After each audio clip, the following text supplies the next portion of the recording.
For decades, women's rights organizations have created lasting change all over the world by empowering women. By making sure they have the power to leave their houses without fear, the power to work, the power to learn, the power to vote, and the power to have a voice.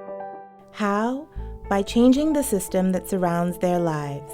There are 4 levers these organizations pull to do just that. Making sure women have resources, rights, and opportunity, ensuring women and the community around them embrace equality, dismantling the cultural and social norms that deny women opportunities, and abolishing gender biases in laws, policies, and public budgets.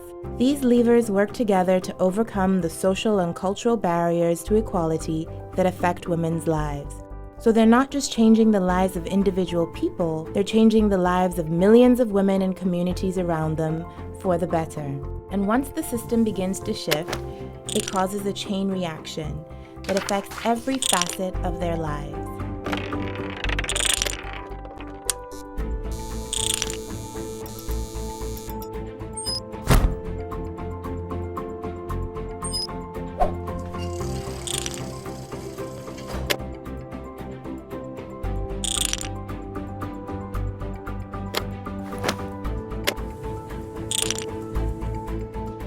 Women's rights organizations call this the integrated approach, and it works.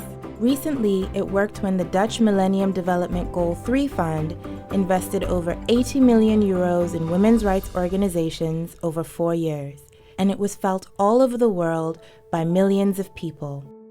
The International Labour Organization passed a treaty protecting the rights of domestic workers.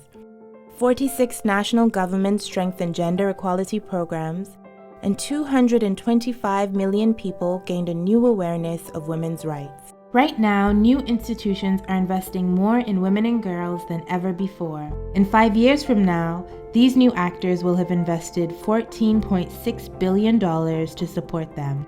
But there is a disconnect. They were investing in individuals, and not the women's rights organizations that transform the lives of millions of women and communities around the world. In fact, women's rights organizations' incomes are less than other international organizations that empower change. A lot less. The median income of women's rights organizations is only $20,000 each year. Almost half of them have never received enough funding to cover costs like salaries or rent.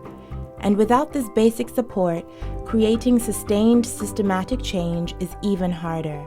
That's why corporations, philanthropists, and new supporters should connect with women's rights organizations to truly help women and girls thrive.